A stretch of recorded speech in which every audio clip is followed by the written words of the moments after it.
É. Ou os dois. Sou eu, sou eu, mas a Suzana vai entrar aí. Tá Ai, que chegando, chegou bom. agora. Olha, olha, a gente está aqui então com uma pessoa super VIP, hein, Que Valmir? honra, pois é. É? Eu acho que eu já vou passar a palavra para o Cláudio até, né? Porque quem sou Não, eu aqui na fila do pão com Cláudio não. e Suzana, né? Aqui A Suzana então. está aí, ó. É, Bom dia, super bom duplo. dia. Bom dia. Gi, eu acho que sim, você pode iniciar e aí depois a gente já começa. Tá bom. Bom dia a todo mundo, pessoal, bem-vindos. Esse é uma série de webinários que nasceu aí de um desejo da Suzana, Graziella e meu próprio de compartilhar experiências, pessoas que tenham uma experiência de maturidade, né, em alguma área com quem quer aprender, né? Por isso que chama Conhecimento e Inspiração, né?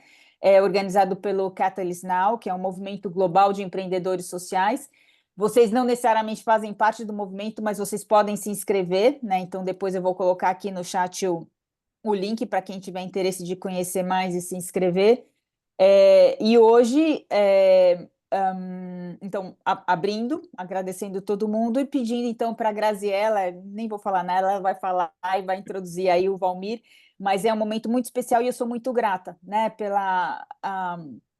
por todo mundo que pensou nisso, né, a Su que teve aí a ideia e o Valmir que está disponibilizando o tempo dele super apertado para estar aqui com a gente, né, então é realmente uma ocasião única de troca com uma pessoa que é muito especial. E com todo mundo que está aqui, né? São todos especiais.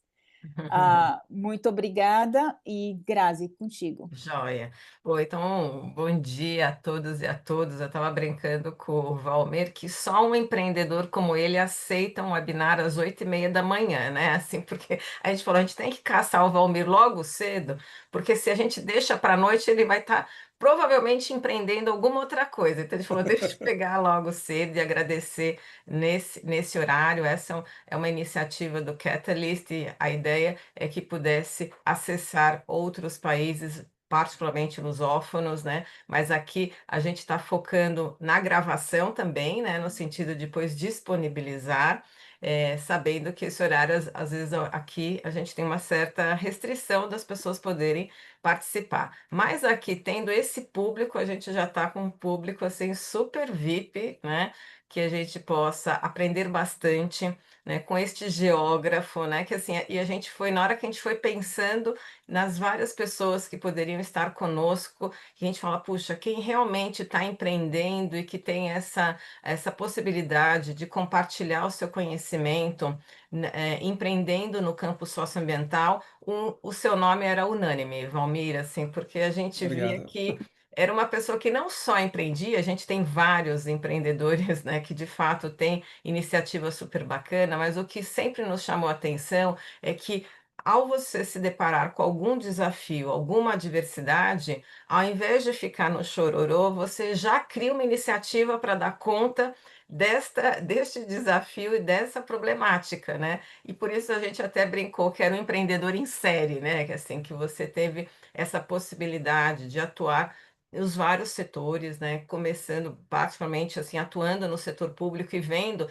todas as dificuldades, né? Então você foi superintendente de meio ambiente no Mato Grosso do Sul, depois também trabalhou no IBAMA, depois foi, enfim, criou empreendimentos como Conexos, né? Belterra e participa de tantos outros. Então, a nossa ideia aqui, Valmir, se você pudesse nesse início, né, dar uma contextualização sobre a sua jornada de empreendedor, né? Assim, como que você, o que que te impulsionou efetivamente a criar a essas iniciativas e depois os desafios que você foi se deparando para depois a gente ir abrindo aqui esse diálogo com este público que aqui são pessoas que realmente querem falar com você, porque 8:30 da manhã, para a gente estar aqui é porque realmente você é uma pessoa que a gente quer dialogar, então a ideia é que a gente abra também esse diálogo com os demais participantes daqui do grupo. Valmir, então eu passo a palavra para você. Grazi, obrigado, Gisela, Suzana, Cláudio. É um prazer imenso estar aqui com vocês, porque de fato são todas pessoas que eu admiro muito e me inspiram, né, e tal, então é uma honra. Eu acho que para começar a provocação aqui, assim, eu tenho uma trajetória de ter participado no setor público por muitos anos, né? Falando para a Gisela aqui, que é uma professora, meu sonho lá atrás, quando eu terminei a faculdade, era ser professor universitário, estava me preparando para uma carreira na universidade, estava no auge do movimento estudantil, da militância, do engajamento, então eu imaginava que aquele clima da universidade era o que eu queria, era o que era minha trajetória, né? Mas, assim, a gente nunca escolhe totalmente o que a gente quer fazer, né? Os acasos e as oportunidades vão cruzando o caminho e a gente vai fazendo escolhas e vai reconstruindo a trajetória. Então, no final dos anos 90, ali em 99, eu estava terminando o mestrado e aí fui convidado para ajudar um amigo que virou secretário de Meio Ambiente do estado do Mato Grosso do Sul, que era professor da universidade, e a gente juntou um grupo para ajudar, e eu me comprometi com ele de ficar 3 meses ajudando a reestruturar, organizar a secretaria, organizar a área ambiental do Mato Grosso do Sul, que no governo anterior tinha sido desmontada a secretaria, tinha virado um departamento da Secretaria de Agricultura, né, e tal. E aí nós juntamos um grupo, né, eu me comprometi por ficar em 3 meses, depois eu queria voltar para seguir no que eu achava que seria minha carreira, né, rumo à universidade. E esses 3 meses viraram 12 anos, porque 3 meses depois eu achava que não tinha nada mais interessante para fazer na vida do que tocar a política pública, tocar aquilo que a gente estava tocando. Tinha enormes desafios no Mato Grosso do Sul relacionado à conservação do Pantanal, a Cerrado e etc. E tinha um monte de coisas para fazer. E uma secretaria inteira, um órgão inteiro para reconstruir, para organizar. Então aquilo de fato me engajou. E dali foi uma sequência, né? O último cargo público que eu ocupei foi na Secretaria do Estado do Pará. E eu me lembro que na primeira semana eu levei um amigo que trabalhava comigo no IBAMA em Brasília para ser o subsecretário da secretaria, né? Como um funcionário cedido do IBAMA para a secretaria. E na primeira semana ele falou: Valmir, isso aqui tá muito difícil, cara. Tem muita coisa para arrumar, tá muito complicado. Eu falei, cara, ótimo para nós, cara, porque se tivesse tudo muito arrumado, muito certinho, né, a chance da gente estragar alguma coisa era alta.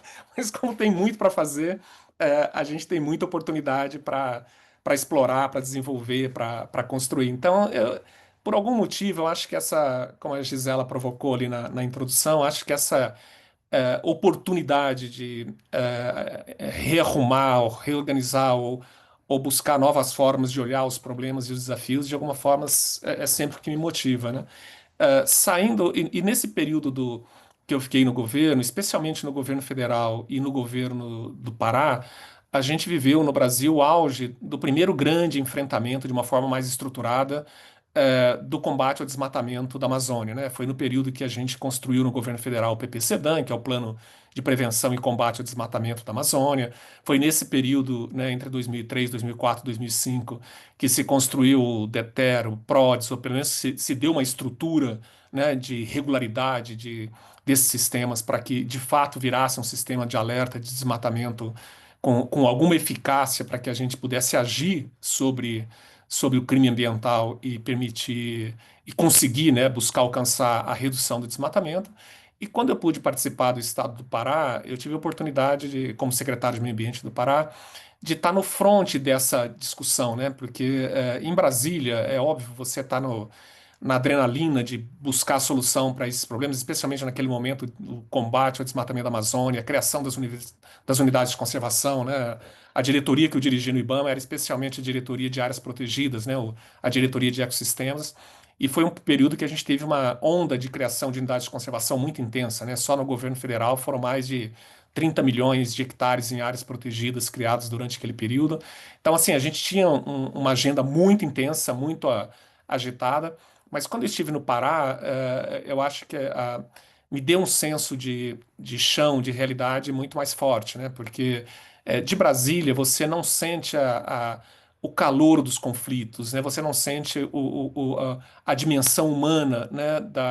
Do que é viver na Amazônia, do que é viver em territórios sujeitos à pressão do crime organizado, do crime ambiental e etc.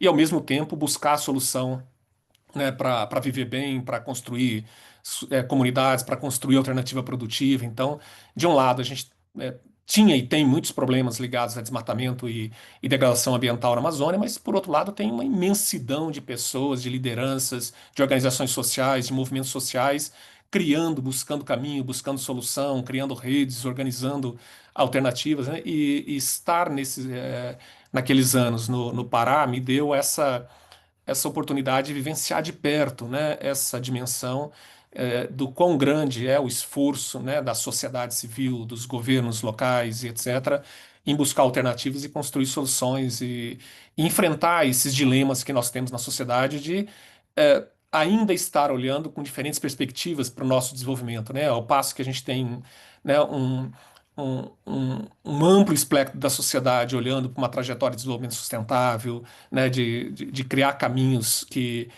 conciliem a conservação da natureza com o desenvolvimento humano e etc., ainda tem uma pressão de degradação, de uso oportunístico dos recursos, de uma forma de apropriação indébita desses recursos públicos que estão disponíveis, como terra, floresta e outros e tal. Então, esses são conflitos reais da sociedade que estão vivos e que, de alguma forma, a gente seja no governo, na sociedade, no setor público, como eu estava na época, ou na sociedade civil, nós temos que criar caminhos de fortalecer as trajetórias, as tendências que a gente gostaria que fossem predominantes para a trajetória de desenvolvimento e buscar caminhos de neutralizar aquilo que estiver relacionado à degradação, a crime, etc. E eu acho que nesse período de governo isso me deu muita oportunidade de interagir com essas diferentes dimensões da nossa vida, das nossas contradições como sociedade brasileira, né? E ao sair do governo, Gisela, Crase, eu acho que eu tive a oportunidade de primeiro passar pela conservação internacional, né? Eu passei 2 anos como diretor de políticas públicas da Conservação Internacional, uma organização eh, que eu acho que é referência global em esforços de conservação, de bem-estar humano ligado à natureza, né? Um olhar integrado entre bem-estar humano e conservação da natureza. Fiquei 3 anos na organização e isso me deu a oportunidade de entender mais a fundo, né? Como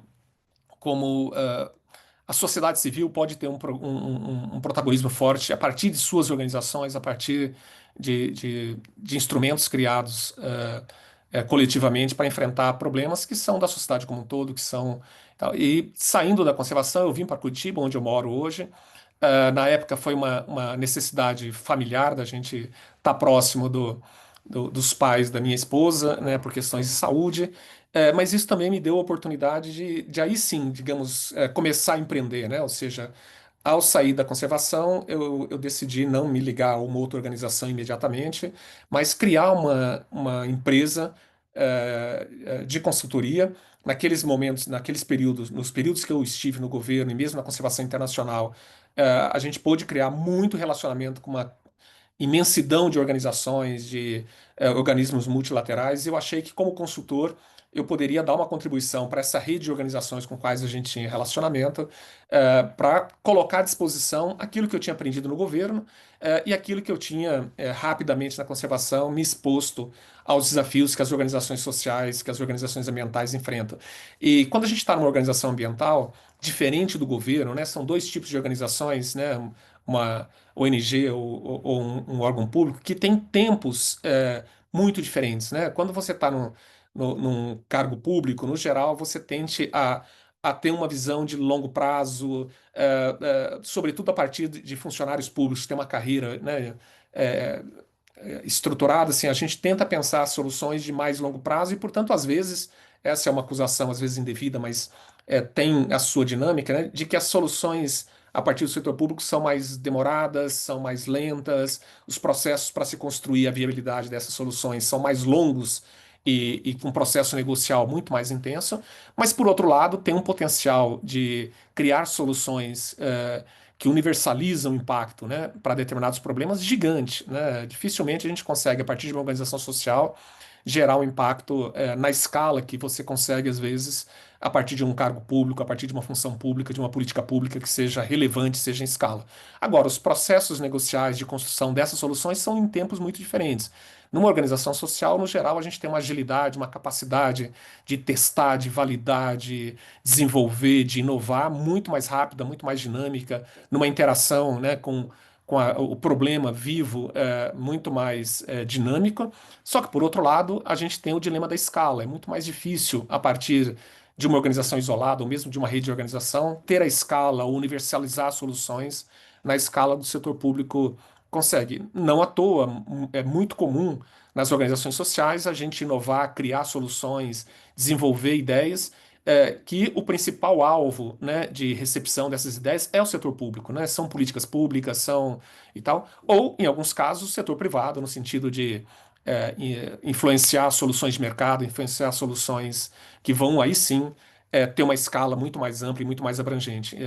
Então, a minha oportunidade depois de sair da conservação internacional e ir para o ramo de consultoria foi muito trabalhar com organizações sociais.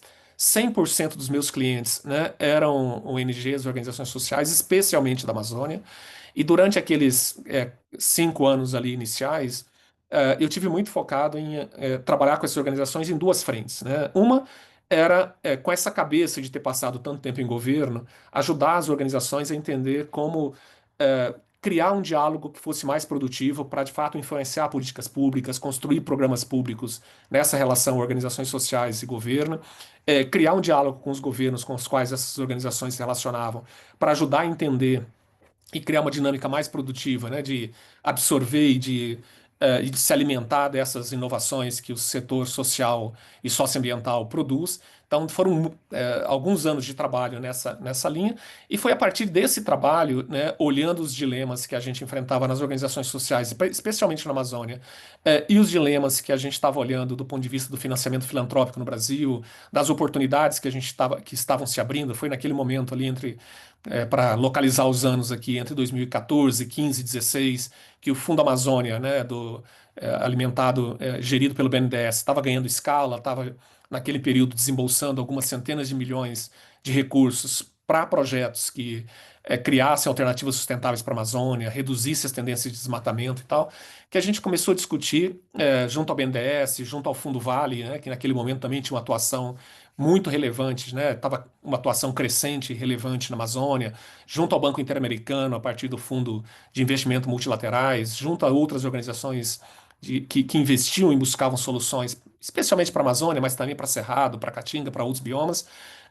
Como que a gente poderia enfrentar o dilema de ganhar escala, olhando a partir de soluções que trabalhassem com alternativas produtivas sustentáveis, era como a gente chamava à época, né? Ou negócios de impacto, ou cadeias produtivas sustentáveis, né? Que de fato pudessem, para além das políticas públicas, para além das ações que os movimentos sociais organizavam, ter uma intervenção na economia, né? Olhar para os desafios de criar novas tendências produtivas que fossem capazes de conciliar o desenvolvimento humano, o bem-estar humano, com o uso dos recursos naturais, com a conservação da natureza, com o uso, né, dos recursos da floresta, né, e tal.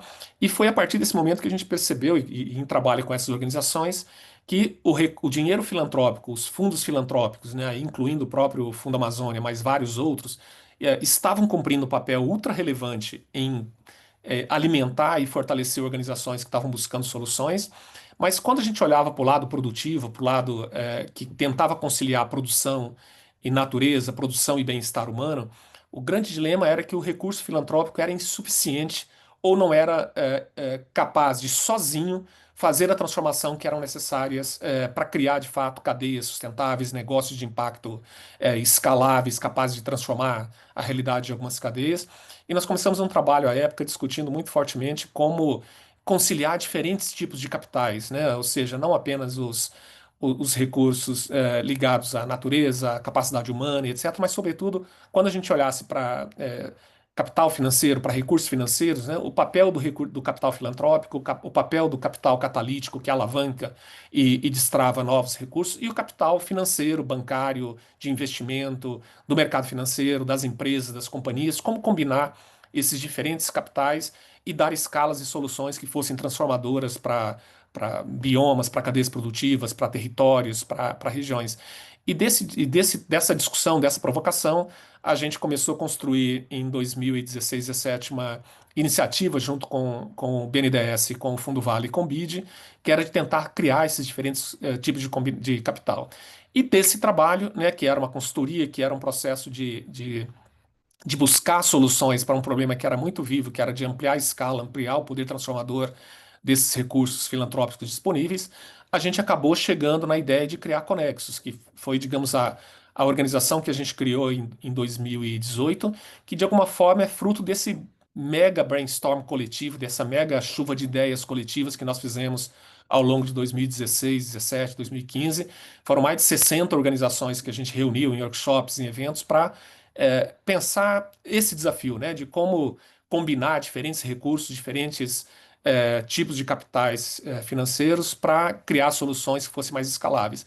E quando a gente foi criar a Conexus, a ideia era muito como criar um novo tipo de organização, né? Que para além daquelas organizações que estavam no território, trabalhando próximo das comunidades, buscando desafio, mas por outro lado, ao mesmo tempo, enfrentando as limitações de estar presa no território, né? Estar no território tem as suas vantagens e seus dilemas, né? Uma vantagem, obviamente, se você está mais próximo do problema, mais próximo da vida real, do que está acontecendo no território. Por outro lado, isso te prende àquela delimitação territorial, àquela escala de atuação e limita a tua conexão com eh, outros tipos de atores que poderiam trazer capacidades e recursos diferenciados para a solução que você está criando. Então, quando a gente foi pensar em criar a Conexus, a primeira ideia foi nós precisamos criar uma organização que seja complementar às organizações que já atuam no território, né? A gente precisa criar um tipo de organização que seja capaz de trabalhar em rede, que seja capaz de alavancar e construir capacidades coletivas, que seja capaz de atrair e engajar outros tipos de atores para os territórios, né? Então a gente fez uma lista imensa de quais eram as qualidades, né? E quais eram os desafios que a gente precisaria superar como uma nova organização, né? E desse processo que foi muito coletivo, né? Eu acho que esse é um outro aspecto. Às vezes a gente fala muito do empreendedor, da pessoa, né? É claro que as pessoas têm papel, as pessoas têm, né, suas qualidades e seus defeitos, né? Mas eu acho que no caso da Conexo, e mesmo falando depois da Belterra, teve muito de um processo coletivo, que eu tive a chance e a oportunidade de ajudar a coordenar e liderar esse processo, mas foi muito claramente um processo de ideação com muitas cabeças e e muitas provocações conjuntas. E quando a gente criou a Conexus e fundou e lançou a Conexus em 2018, foi um processo absolutamente incrível, assim, no primeiro ano, né? Que eu descrevo às vezes para alguns amigos, que é aquela situação onde uma ideia encontra o seu tempo, né? Assim, a gente lançou a Conexus, a gente tinha menos da metade do dinheiro, do orçamento que a gente tinha se comprometido para as atividades daquele ano, né? E a gente falou, cara, vamos para campo, vamos começar. Ao longo do caminho vai aparecer o recurso e a gente vai cumprir o que a gente está se comprometendo em fazer neste ano, no ano um, lá em 2018. E não foi diferente, assim, ao longo daquele primeiro ano a gente teve uma chuva de apoios, de engajamento, de parcerias que foi absolutamente incrível, e disso a gente veio na sequência, nesses últimos anos, construindo a Conexus, e 3, 4 anos depois a gente falava da Conexus, parecia que já era uma organização que estava há 10 anos no campo, que estava há muito tempo atuando, dado esse engajamento e essa conexão que a gente conseguiu criar com o campo socioambiental muito rapidamente, né? E a Conexus cumpre hoje um papel super relevante. Eu continuo super engajado na Conexus, mas no conselho da organização. E quando nesse primeiro ano, a partir daquela experiência, falei, cara, é isso aqui que eu quero fazer nos próximos 20 anos da minha vida. Achei o meu lugar, né, e tal. Mas é aquela coisa, né, Grazi, como você comentou, né, os problemas não param de aparecer e surgir, né? E ali em 2018, 2019, estava muito claro que o tema da restauração florestal estava ganhando condições para se escalar, para destravar, né? Ou seja, havia vários movimentos, seja no mercado de carbono, né?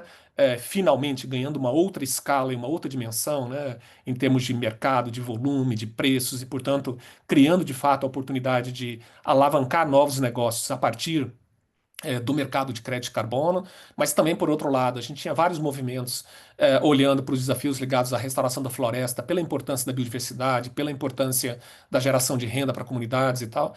E a gente começou, dentro da própria Conexus, né, trabalhar uma ideia de como que a gente poderia acelerar negócios da cadeia de restauração. A gente lançou uma iniciativa chamada LabSAF em 2018 ainda, mas sobretudo começo de 2019 foi muito intenso, para olhar quais eram os negócios no Brasil que estavam trabalhando com sistemas agroflorestais, com restauração florestal, com restauração de áreas degradadas.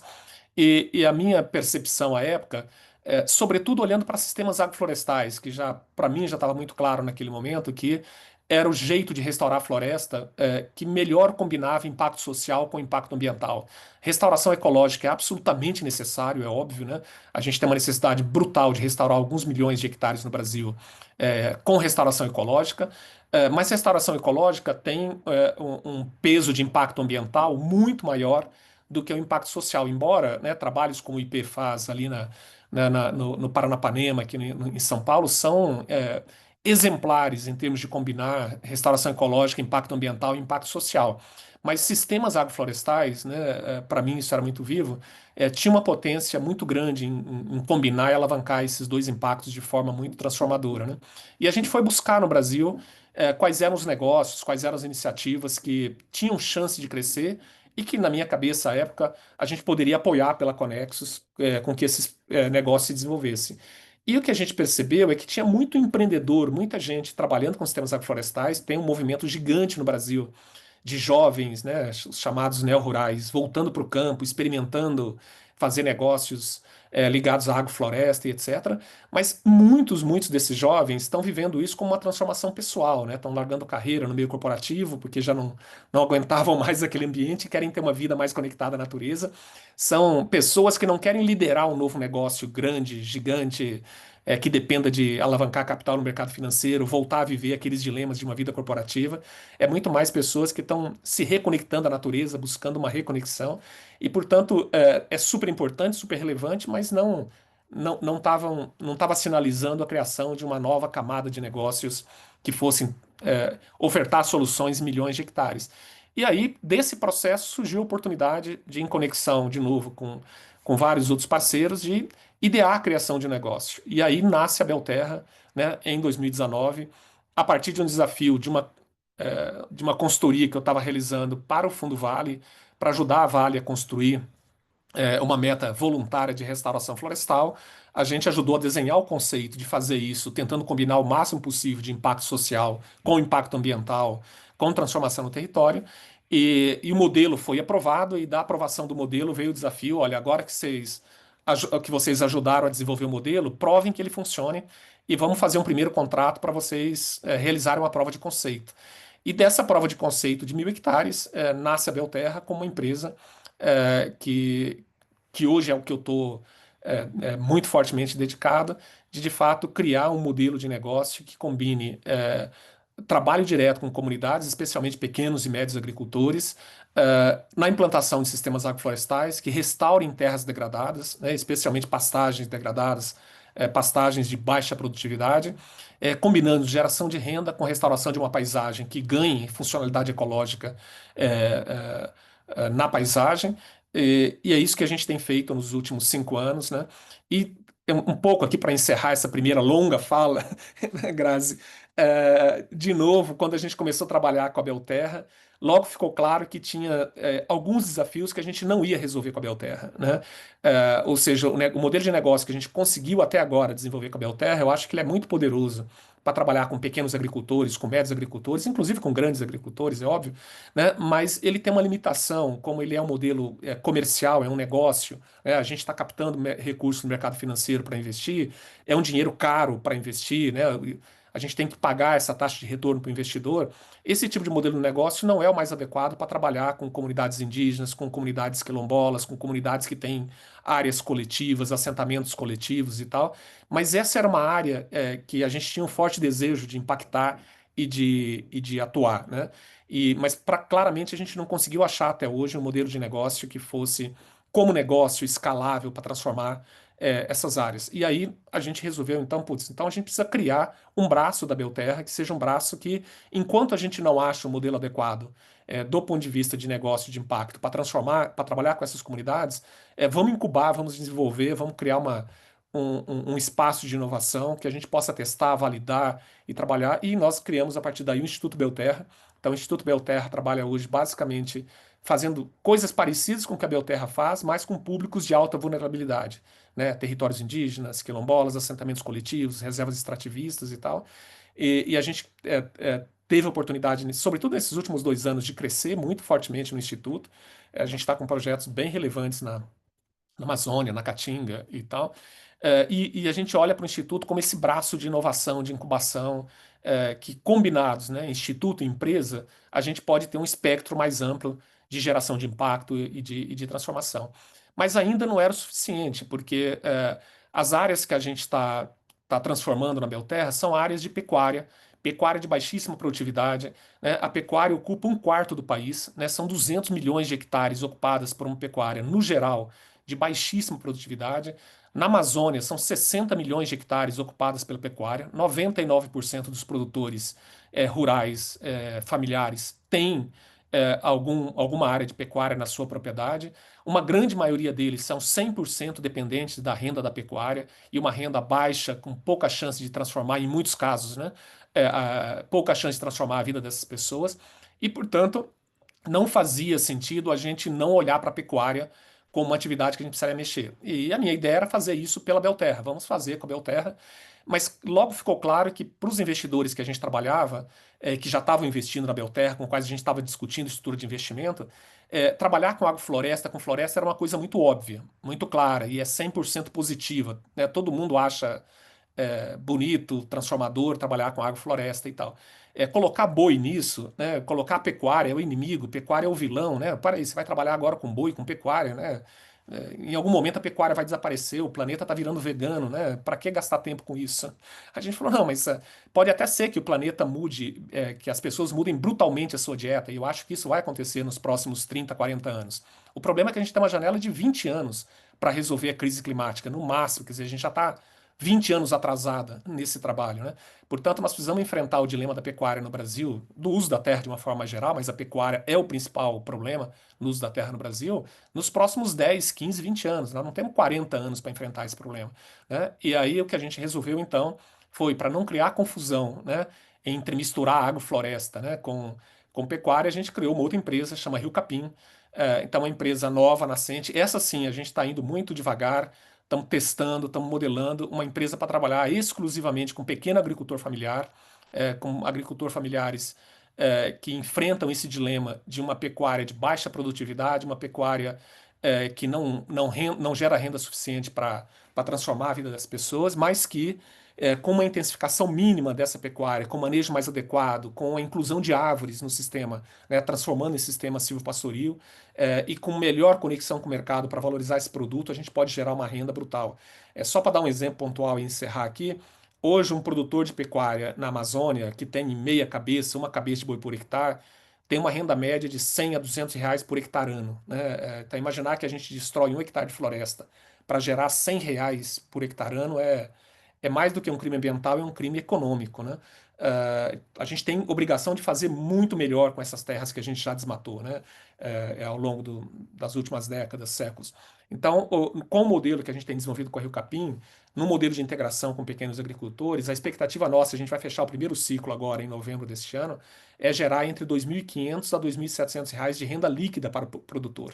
Então, assim, é uma transformação em termos de impacto econômico e tal, brutal, e ao mesmo tempo a gente está recuperando terra, recuperando uma paisagem que vai ganhar uma funcionalidade mais adequada, com introdução de árvore, com introdução de silvopastoril. E aí eu encerro por aqui, Grazi, porque senão vira um monólogo e não é essa a ideia. Eu me comprometo em ter respostas mais rápidas nas próximas perguntas. Nossa, não, imagina, aqui, assim, eu estou aqui compulsivamente escrevendo.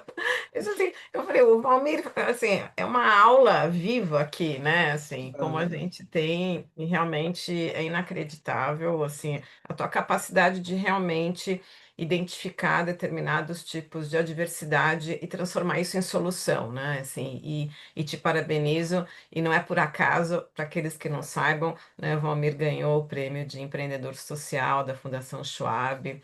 Agora, assim, foi o último a premiação e assim, e é isso, né? É o mínimo, né, que poderia já poder realmente reconhecer a sua capacidade, né, de lidar com essas problemáticas, né? Então, eu fui anotando algumas palavras tão fortes do teu discurso, né? Você falou muito de desenvolvimento humano, de fortalecer comunidade, de protagonismo da sociedade civil, da importância da escala. Então, não adianta a gente, né, não conectar também com políticas públicas, né? E às vezes, quando a gente vê em soluções de mercado, vem alguém que só tem essa trajetória de mercado, acha que o mercado vai resolver. Sim, ele pode contribuir, mas a gente sabe que a problemática é muito grande. Eu acho que essa tua vivência e o seu olhar. Eu acho que aqui temos só Cláudio Pádua também, que está aí, né? Conjuntamente tendo essa possibilidade de unir e de criar essas pontes entre esses setores, e você, assim, de forma muito cirúrgica, né, foi vendo assim, puxa, nossa, assim, tudo bem, né? A gente sabe que a questão da pecuária, ele emite muito gases de efeito estufa, mas, puxa, a gente está falando aqui de uma pequena propriedade, como que a gente pode transformar isso? E realmente eu desconhecia Rio Capim, para você ver, daqui mais se eu falar com você mais meia hora, vai surgir outra empresa, entendeu? Vai surgir outra organização. Mas queria te parabenizar, e aqui a gente já tem aí a gente vai fazer uma lista de quem gostaria de colocar você como futuro presidente, já saiu isso no Opa. chat, assim, então a gente vai fazer aqui uma monção da gente poder aqui te eleger, mas brincadeiras à parte, eu acho que aqui a gente já começa com algumas questões, e uma questão que até Suzana, né, comenta aqui no chat, mas ela está aqui também, poderia falar, é um pouco sobre quando você foi criando, você foi de alguma maneira se estruturando, ou seja, na hora que você desde da sua participação na área pública, né? Seja depois você exercendo consultoria, você criando Belterra, Instituto Belterra, Rio Capim, o que que você sentiu mais de dificuldade, assim, sentiu mais necessidade em termos de profissionais? Como você falou, é sempre uma construção coletiva, né? Então não é só o Valmir, e aqui a gente pode, às vezes, muito dos empreendedores sociais, a gente começa a mistificar, né, este empreendedor, mas você falou muito bem, é muita gente ao teu redor e que juntos vocês foram pensando nessas soluções, assim. Então, por que que você sente mais falta de que tipo de profissional para atuando neste campo, né? E Suzana lembrou muito bem que tem o IP, a gente tem uma escola de formação, né, de pessoas, né, da biodiversidade, e que a gente lida com esses problemas complexos, né? Então eu queria da gente ter essa visão de quando esse tipo de profissional que para você é importante estar junto. Eu não sei se Suzana quer complementar. Não, tá perfeito. Vai fundo, Valmir. Não, legal.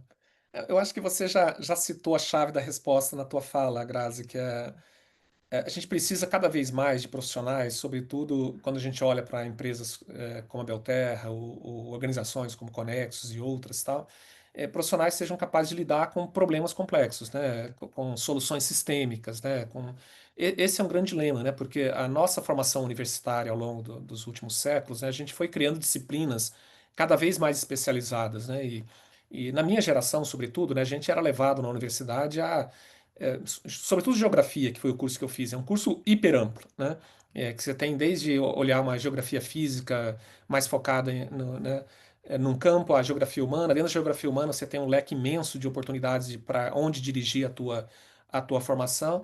E a gente era meio que estimulado na universidade naqueles anos olha, escolhe um rota. Então você tinha os alunos que gostavam de geografia física, que iam para o campo da geologia, da geomorfologia.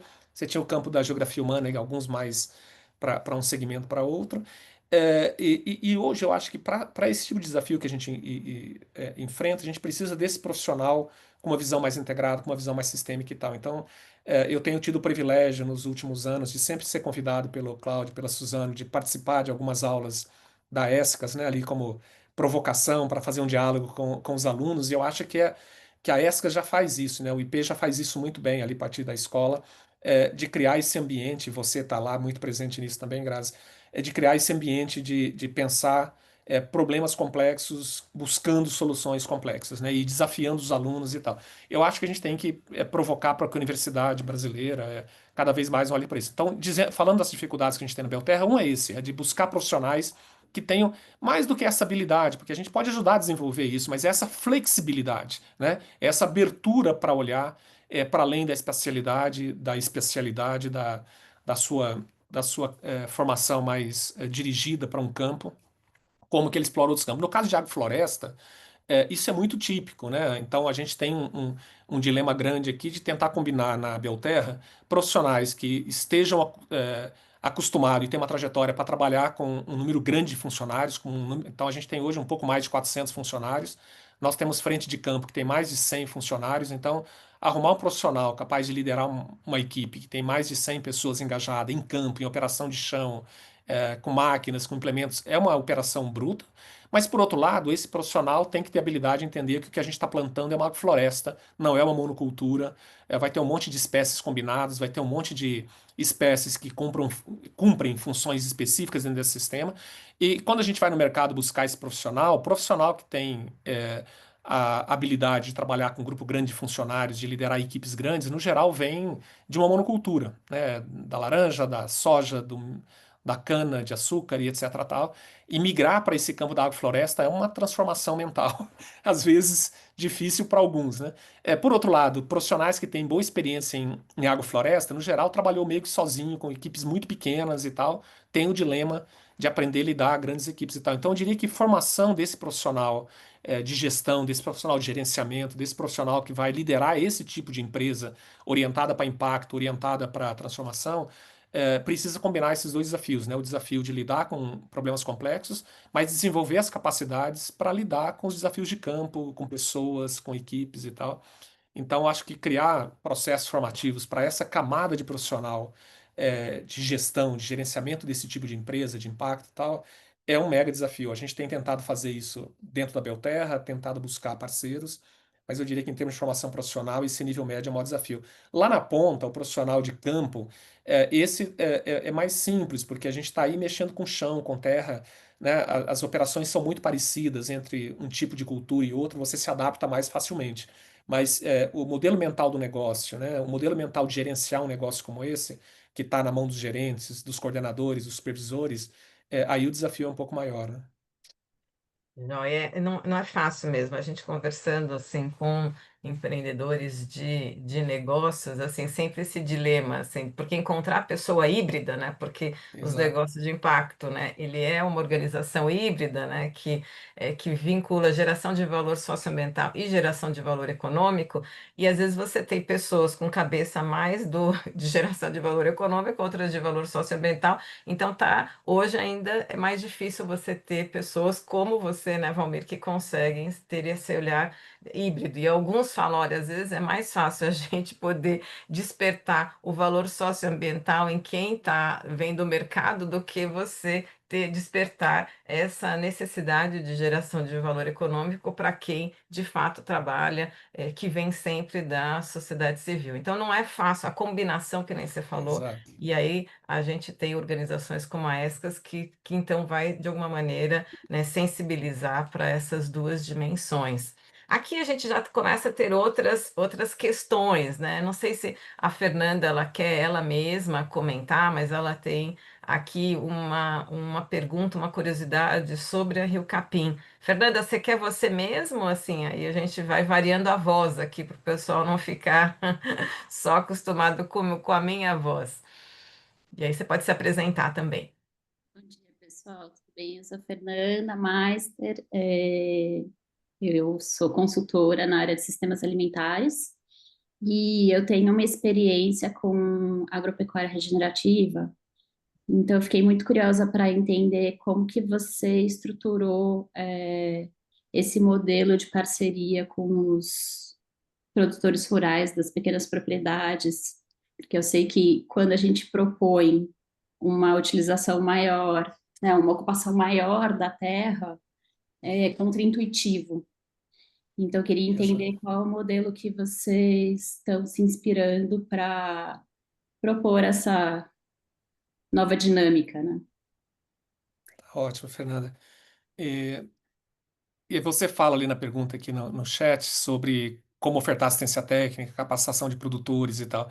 E aí isso me dá a oportunidade de responder um pouco Um dos motivadores para a gente criar a Belterra e mesmo a Rio Capim, né, nos anos que eu fiquei como consultor pela Impacto Plus, que é a minha empresa de consultoria, a gente trabalhou com muitos governos na Amazônia ou em outros estados, buscando solução de como gerar uma nova assistência técnica a partir do setor público, né? As Emater, as empresas de assistência técnica estaduais, a grosso modo, estão muito fragilizadas nos governos estaduais, são muito frágeis, não alcançam a demanda que elas precisam atender. E quando alcançam, é de uma forma muito esporádica, né? É sem a profundidade que o produtor precisa para, de fato, transformar o seu modelo produtivo. Então, a gente trabalhou muito em algumas consultorias com agências de cooperação alemã, com outros, em como pensar modelos de assistência técnica que fossem viáveis economicamente, né, que tivessem uma solução.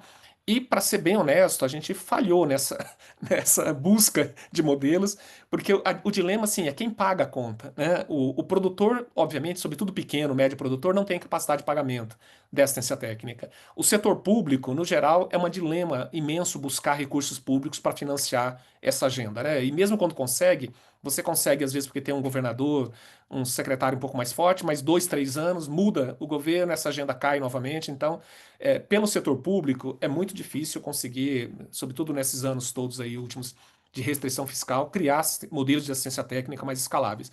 E claro, as empresas, de alguma forma, têm suprido isso, mas suprido de uma forma a gerar dependência de determinados pacotes tecnológicos, né? Então, as empresas de insumo ofertam assistência técnica, empresas de semente, mas junto está vendendo o seu pacote, a sua solução.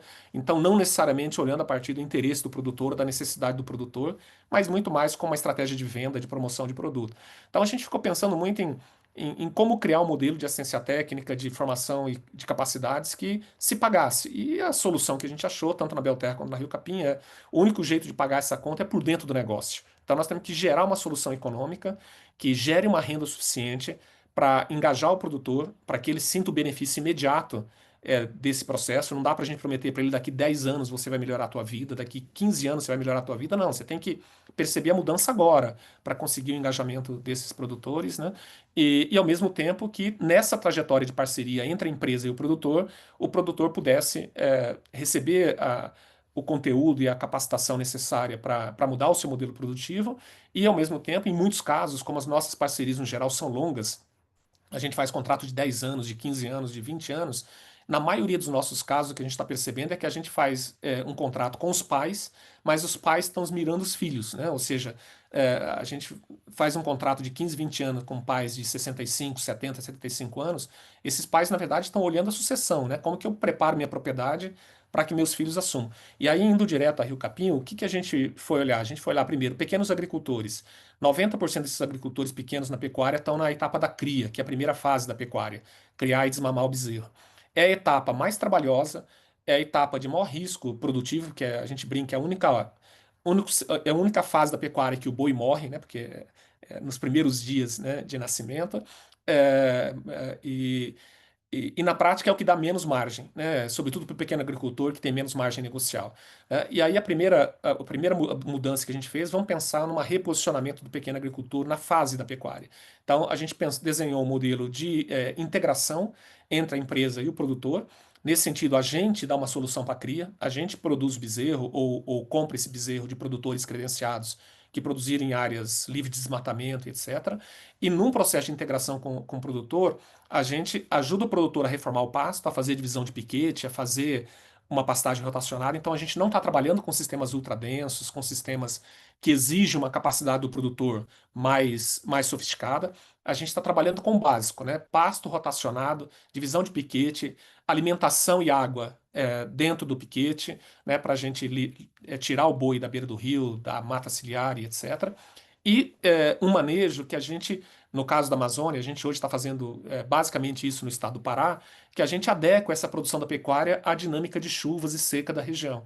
Então, a gente está olhando para um ciclo de 8 meses, os bezerros entram no final da seca e ficam até o final das chuvas, né? Então, e a gente deixa o pasto em diferimento, né, sem uso durante o período mais seco, né? Com isso, a gente protege a pastagem, a gente faz uma reforma de pastagem no início do processo, então há todo um trabalho de reformar esse pasto degradado e tal, para que a gente aumente a capacidade de carga, e a gente coloca 5 bezerros numa área onde esse produtor estava com uma vaca produzindo um bezerro a cada 3 anos.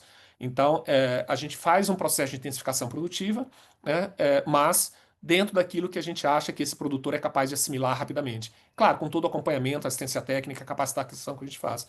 A expectativa é que, ao longo do tempo, produtores que queiram buscar trajetórias diferentes, a gente apoie ele nessa trajetória. Então, a gente quer oferecer um cardápio, né? Então, a gente tem olhado para outras formas de manejo com um grau de intensidade e de qualidade e sustentabilidade maior, sistemas silvopastoris em diferentes graus de intensidade de árvores por hectare, sistemas que trabalhem com leguminosa para a formação de uma alternativa de alimento e suplemento para essa pecuária, mas a ideia é que a gente vai incrementando isso gradualmente e de acordo com a disposição dos produtores em assimilar.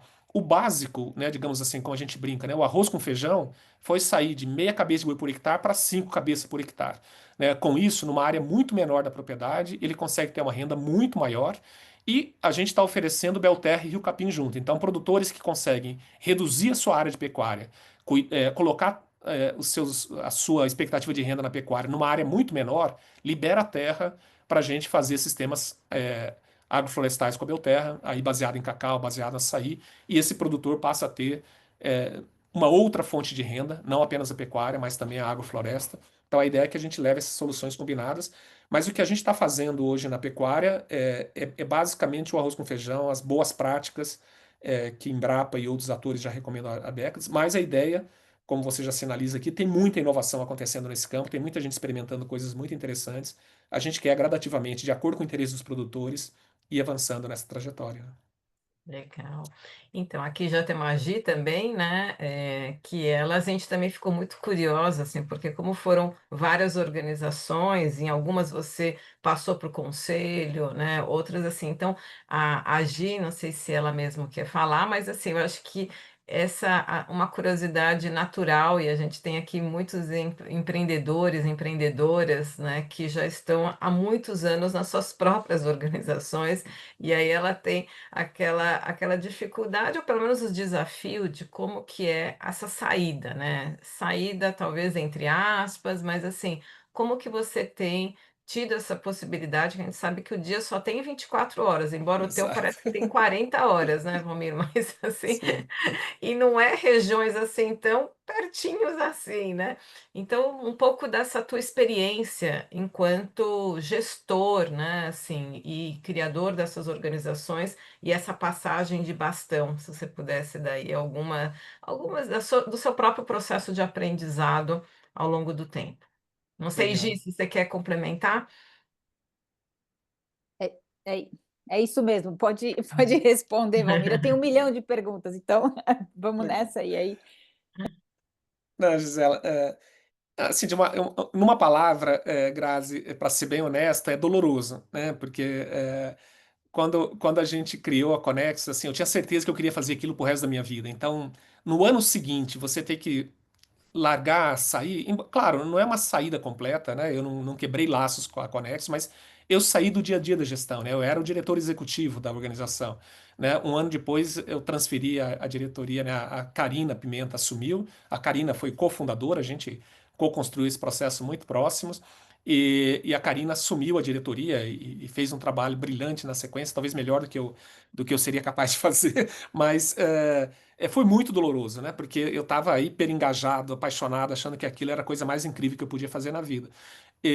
Então tem esse dilema, mas por outro lado eu sabia que tinha uma oportunidade brutal e um desafio brutal à frente, que era a ideia da Belterra, né? Então essa coisa de que quando você encontra uma que é às vezes o dilema dos empreendedores. Você se apaixona demais pela ideia e às vezes a ideia não está correta, né? Mas no caso da Belterra, a gente tinha muita clareza que tinha uma oportunidade brutal, era um desafio absolutamente necessário para a gente enfrentar e tinha um imenso leque de oportunidades à frente da gente transformar aquela ideia numa realidade. Então, foi doloroso, mas foi ao mesmo tempo reviver aquela paixão de, cara, vamos fazer de novo uma coisa legal e tal. Então, eu acho que né, com a Conexus, eu estou agora, a gente abriu na última reunião do conselho, eu quero transitar a presidência do conselho da Conexus. Eu acho que a Conexus ganhou um grau de maturidade que é bom ter um novo presidente no conselho, ter uma nova e tal. Então, eu acho que também no conselho eu já cumpri o meu ciclo, então a gente já começou a discutir isso para fazer a transição, que é, digamos, o último elo de ligação mais formal.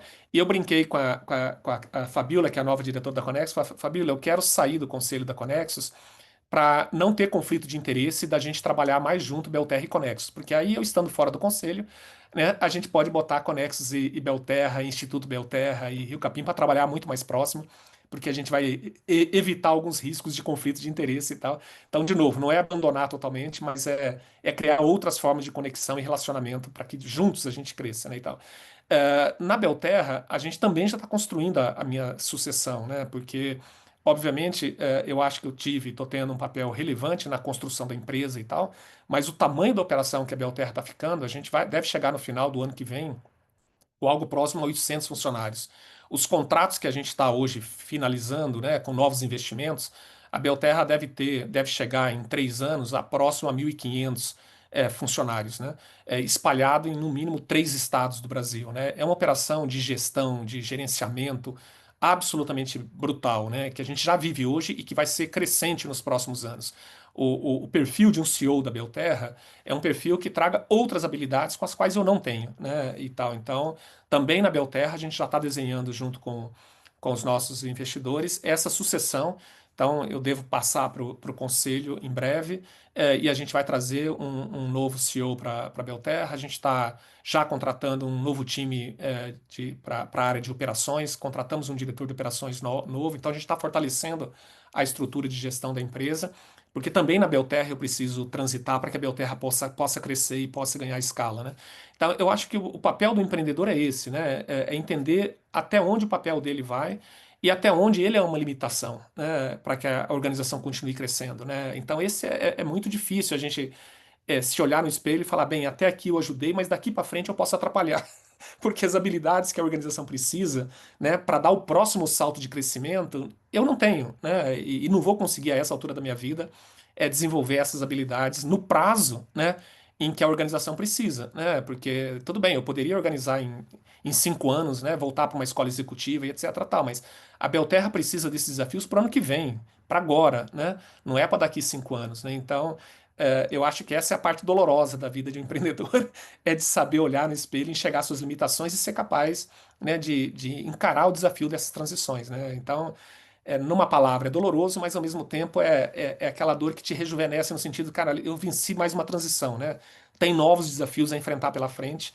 E é óbvio, né? Mesmo nesse ecossistema Belterra, Conexus, Rio Capim, tem um mundo de coisas a fazer, né? Para qualquer lado que a gente olha na Belterra, tem uma coisa nova a fazer, um negócio novo a conectar e tal. Então o desafio é como manter o foco, né? Porque se você se distrair, tem 1.000 coisas ao lado super relevante para fazer, né? Então o desafio dessa minha jornada para os próximos anos é como manter o foco em algo que a gente possa conectar nesse ecossistema, mas que tenha poder de transformação e de escala, para que seja relevante, né, para as mudanças que a gente precisa promover, né? Esse é um grande aprendizado, né, Valmir? Porque muitos fundadores, particularmente empreendedores sociais, lidam com as suas organizações como se fosse filho e achando que o filho É, nunca está preparado para caminhar sozinho. Então, assim, de uma super proteção, né, aquela organização e que, como você falou, né, assim, a gente tem que deixar. Tem que preparar de alguma maneira. Você foi claro. falando, olha, a gente vai fazer uma transição, né? Então, como que eu vou fazendo com que a organização ela vai necessitar de outras competências, né? E assim, Exato. e muitas vezes, e o que brilha os teus olhos, assim, e o empreendedor social é ávido por esses desafios. Aí chega um momento que a organização ela tem que executar muito bem, né? Mas aí o modelo está lá pronto para ser replicado e o empreendedor social quer criar novas soluções. E aí, então, Exato. tem que buscar outras alternativas. Então, eu te parabenizo por essa visão, né, que ela eu diria, assim, estudando outras organizações, que ela é rara no terceiro setor. A gente tem muita dificuldade nesse processo sucessório, e no teu caso, como são várias organizações, eu fico pensando que ainda bem, né, que você pensa assim, Exato. porque você tem que ir já formando. Mas, Gi, você falou que você tinha uma lista, né? Eu acho que eu posso te passar Posso? o bastão para alguma próxima da tua. É, beleza. Então, são duas perguntas, mas uma é mais simples, eu acho, que é a questão da Conexus. Eu não entendi.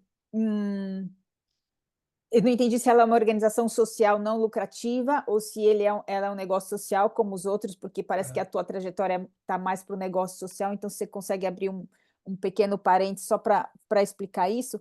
E a outra pergunta que eu tenho é mais em relação a todo esse ecossistema, né, Valmir? Porque eu vejo que você tem uma paixão gigante, né, por criar um ecossistema que, que traga esse resultado, um resultado socioambiental sustentável, né? Eu acho que, me corrija se eu estou errada, mas o que eu escutei de você é a pergunta que você está tentando responder há décadas é qual é o jeito de usar a energia que eu tenho para criar um impacto socioambiental sustentável para o meu país, né? E aí eu queria escutar você um pouco como que você está vendo esse ecossistema, no sentido, acho que está funcionando, porque você está colocando sua energia nisso, então acho que você está num caminho que você entende que é legal, né?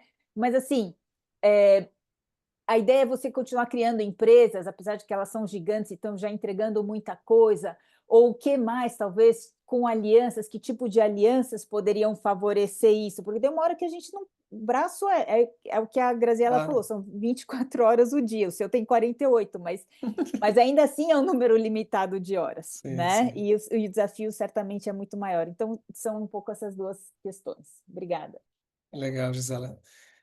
Assim, em relação a Conexus, essa é uma pergunta frequente, porque de fato a gente criou a Conexus muito focado em impacto socioeconômico, né? Ou seja, a ideia era de que a gente tem que gerar um impacto no chão da floresta, ou seja, as comunidades que vivem e dependem diretamente da floresta, elas têm que construir sua autonomia financeira, têm que construir arranjos produtivos que melhorem a sua qualidade de vida. Então, ou seja, o protagonismo, a capacidade de proteger seus territórios e tal, passa por elas viverem bem nesse território, com uma geração de renda adequada e tal. Então, a gente estava muito focado sempre nesse viés socioeconômico inclusive, criando ferramentas dentro da Conexus que não são típicas de uma ONG. A gente tem um fundo Conexus, a gente faz emissão de dívida no mercado financeiro com mecanismos como certificados recebíveis, como a gente montou, inclusive junto, Belterra e Conexus, a gente fez uma emissão junto com a Gaia e Santander.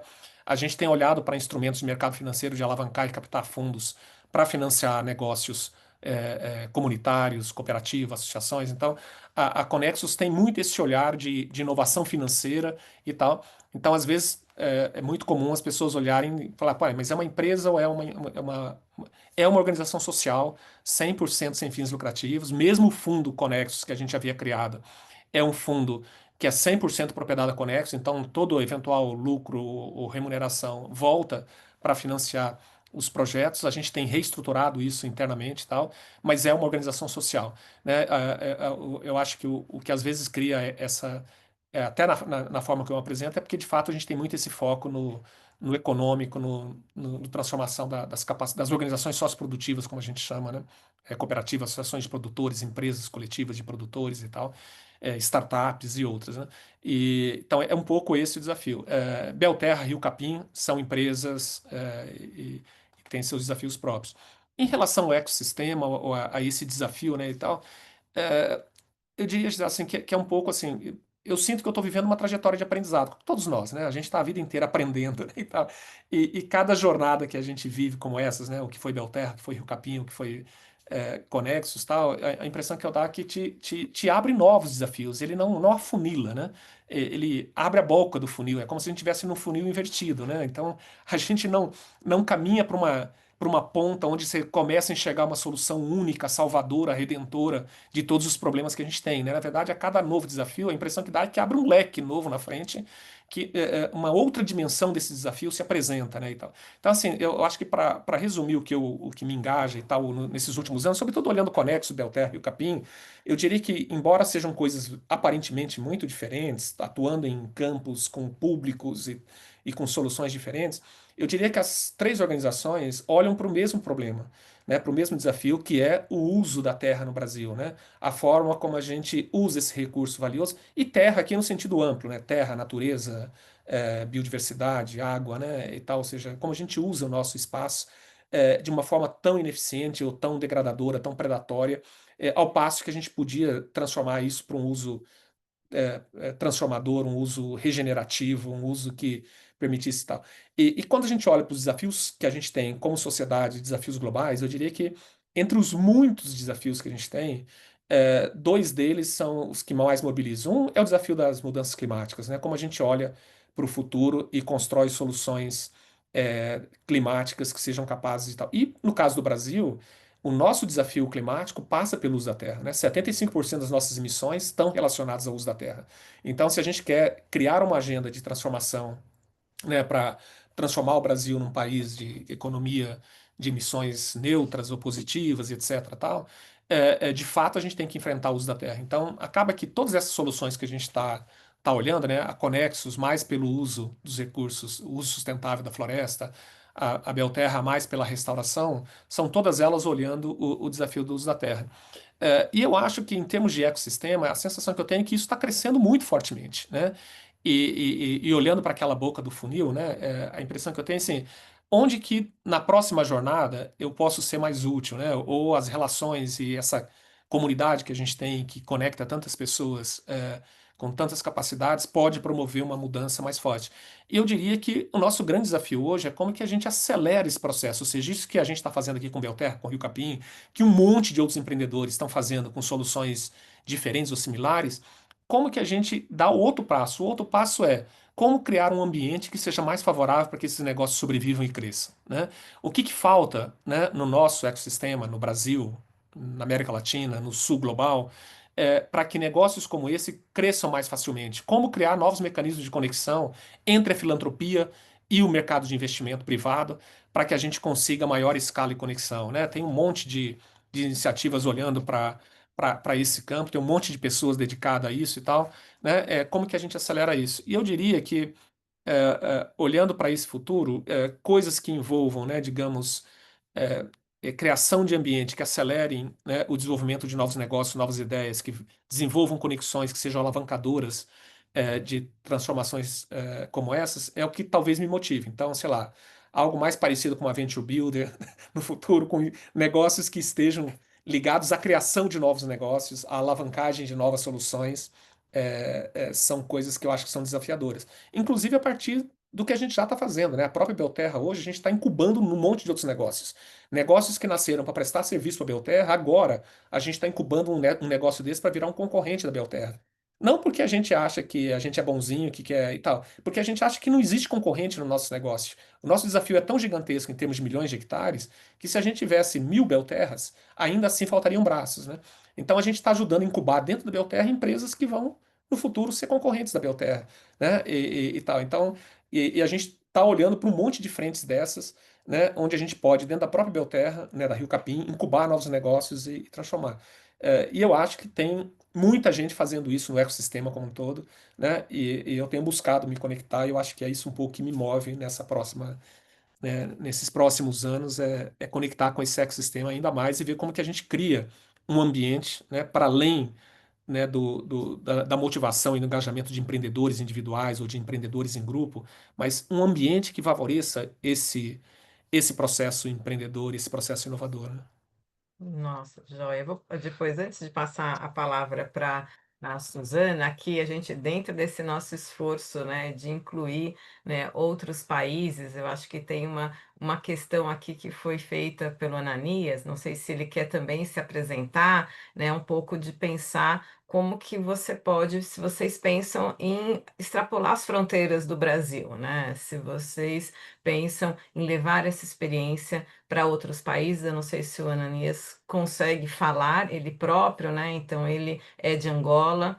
E aí, como que a gente pode, então, dentro daquele esforço do Sul Global, como que a gente pode, assim, a gente sabe que os nossos desafios no Brasil já são gigantes por natureza, né? Mas se dentro desse olhar bem de venture builder, de incubar, de replicar, né? Se vocês também estão pensando em algo mais internacional, dessa internacionalização para outros países, e eu já agradeço de antemão o Ananias, né, de você estar aqui conosco, direto de Angola, e caso você queira se apresentar, Ananias, para a gente ia ser uma honra.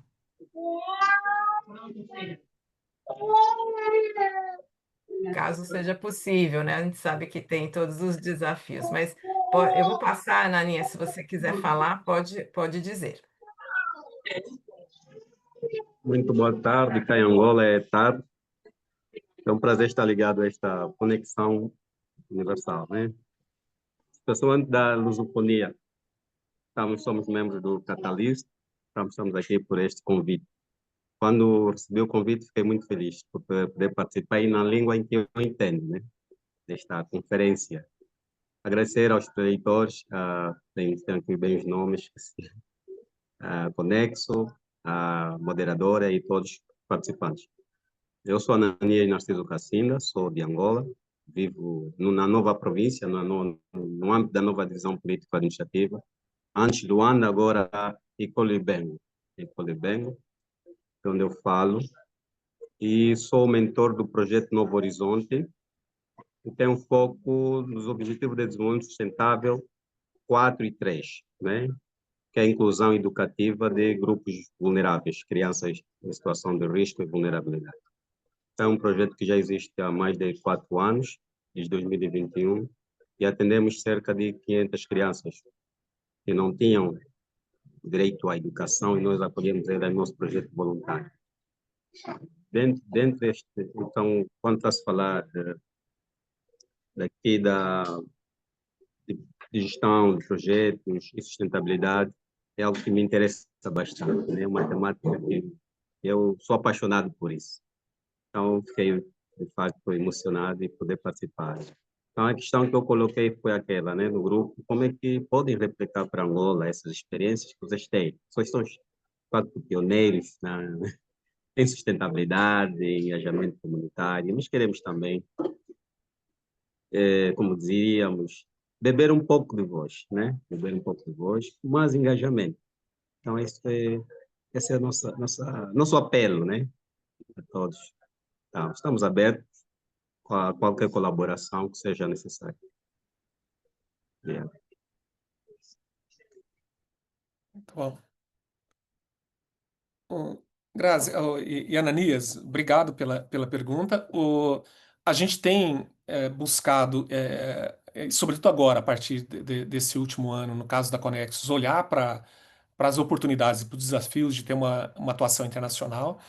A gente está agora numa primeira jornada de expansão para a Panamazônia. A gente está, inclusive agora mesmo, nessas últimas semanas, a gente começou a rodada de oficinas por Peru, Equador, Colômbia, num projeto que vai envolver os países da Panamazônia, numa parceria com o Banco Interamericano. Então, é a primeira onda de expansão da Conexus para fora do Brasil, mas a gente é muito desafiado o tempo inteiro de fato, olhar para países que têm desafios similares com o Brasil. Então, quando a gente olha para os países tropicais, para os países do sul, né, global e tal, e aí África, sul da Ásia e etc., a gente tem realidades muito e desafios muito parecidos no uso da terra, no fortalecimento das comunidades, na estruturação de cadeias produtivas que ajudem a melhorar. Então, a expectativa é que a gente crie condições para isso e use cada vez mais, né, Ananias, as ferramentas de conexão como a gente está aqui agora. Então, eu acho que a gente tem que ser capaz de otimizar essa nossa conexão global,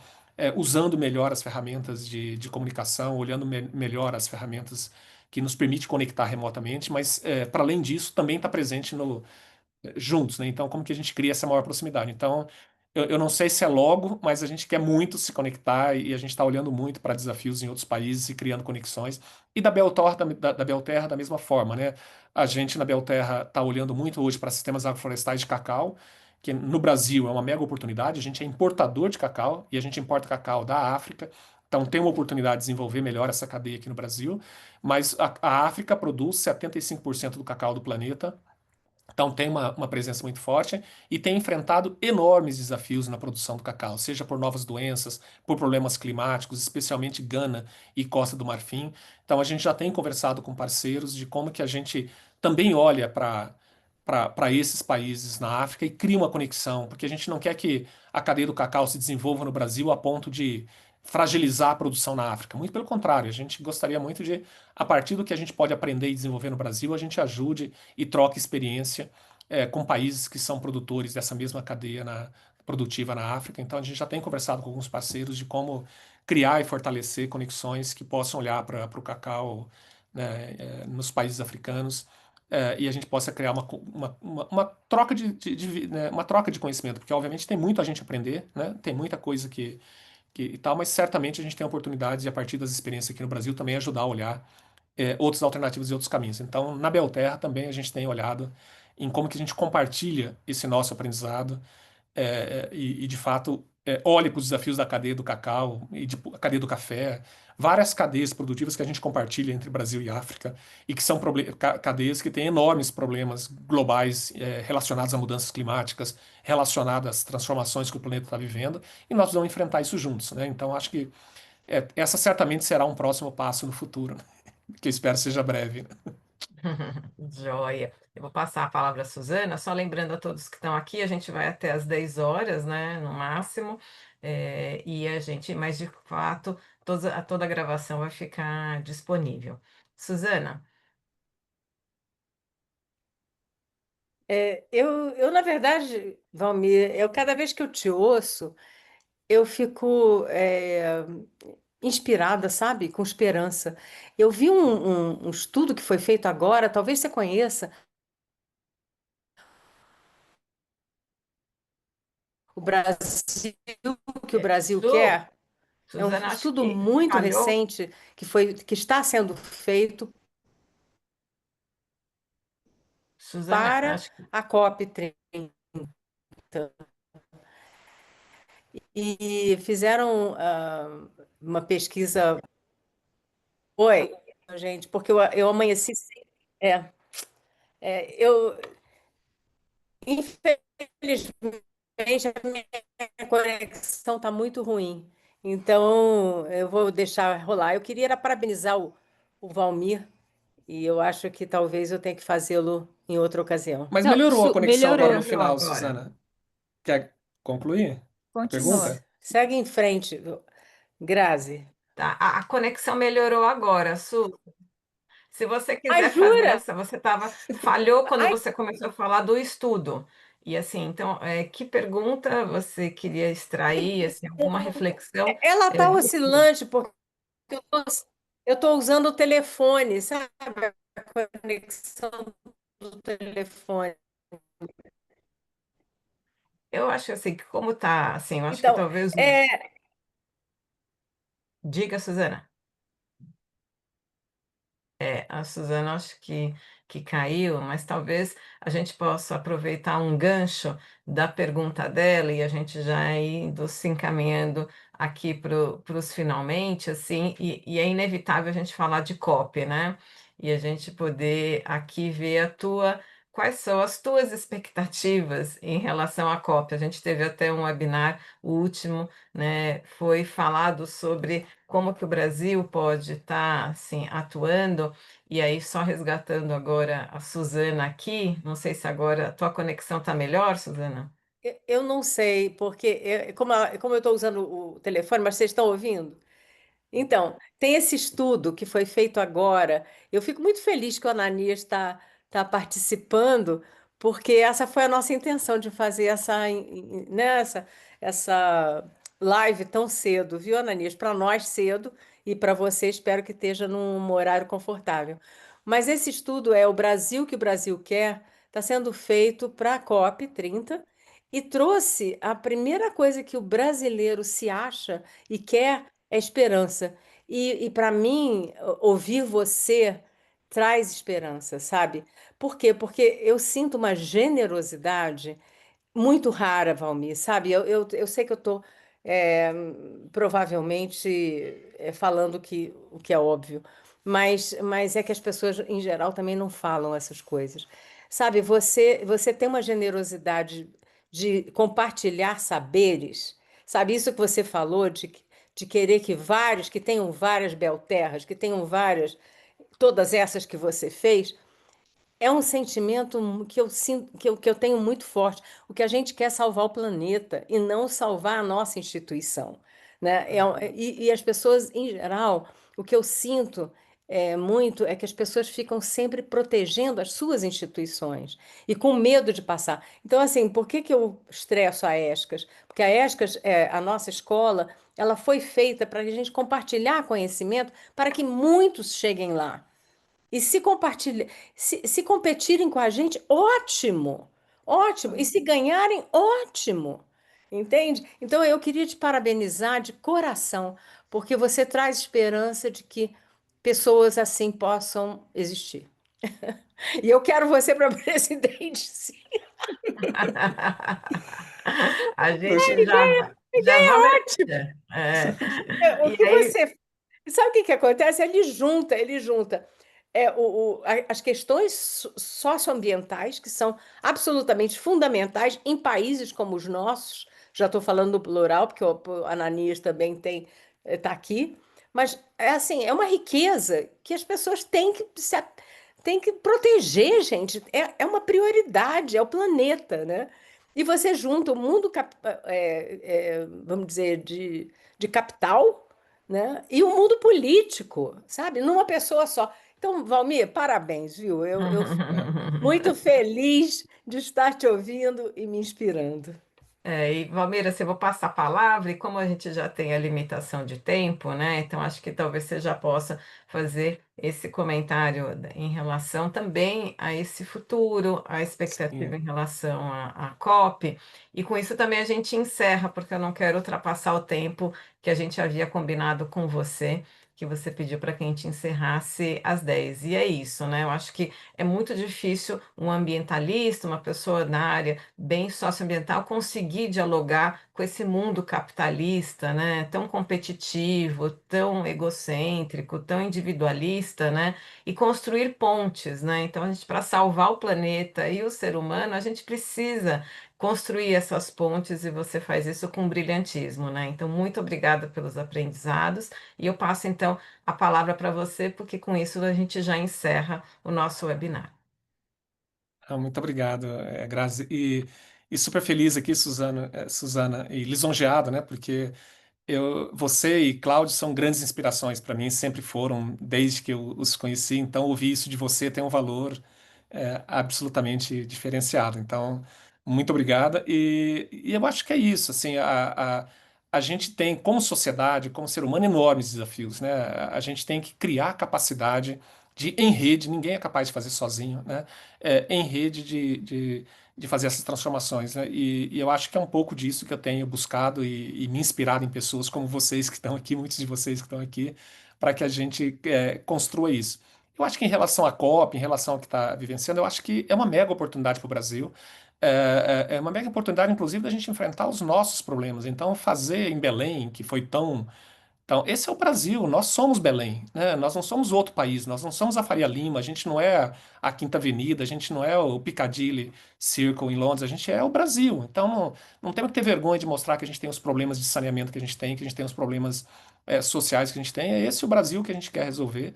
Então, fazer a Copa em Belém, eu acho que inclusive esse valor tem da gente trazer o mundo para olhar os desafios reais que o Brasil tem na Amazônia, né? Numa metrópole na Amazônia, né? De conciliar essa vida urbana gigante que tem na Amazônia, né? A maior parte da população amazônica vive em cidades, né? As maiores cidades da Amazônia concentram grande parte da população que vive na Amazônia. Então, essa é a Amazônia que a gente está falando, né? Não é aquela Amazônia que às vezes a gente imagina como se fosse um pedacinho de mato no fundo do quintal, né? Não é o nosso pedacinho de mato no fundo do quintal. É um continente, né? É um continente com todos os seus desafios, com todos os seus problemas, e com todas as suas oportunidades. Então, eu estou muito animado com a ideia da COP na Amazônia, a gente está muito engajado. Eu não vi esse estudo ainda, não sei se eles já lançaram uma versão final, eu participei de alguns diálogos em alguns estudos que estão sendo realizados, mas estou muito, muito curioso para ler e acompanhar tudo que está sendo produzido. A gente vai estar muito presente na COP, tanto a Conexus quanto a Belterra terão uma casa, né? Então a Conexus vai ter a Casa da Sociobiodiversidade, que vai ser um espaço no centro de Belém para receber movimentos sociais, organizações, exposição de produto e tal.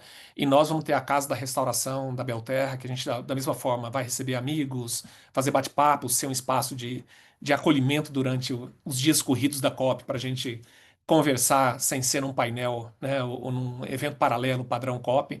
Então a gente quer ter esses espaços de respiro durante os 15 dias da COP, e a gente está junto com outras organizações também vão ter espaços como esse para a gente criar um circuito de casas, né, de acolhimento, digamos assim, para esse diálogo mais fluido durante a COP.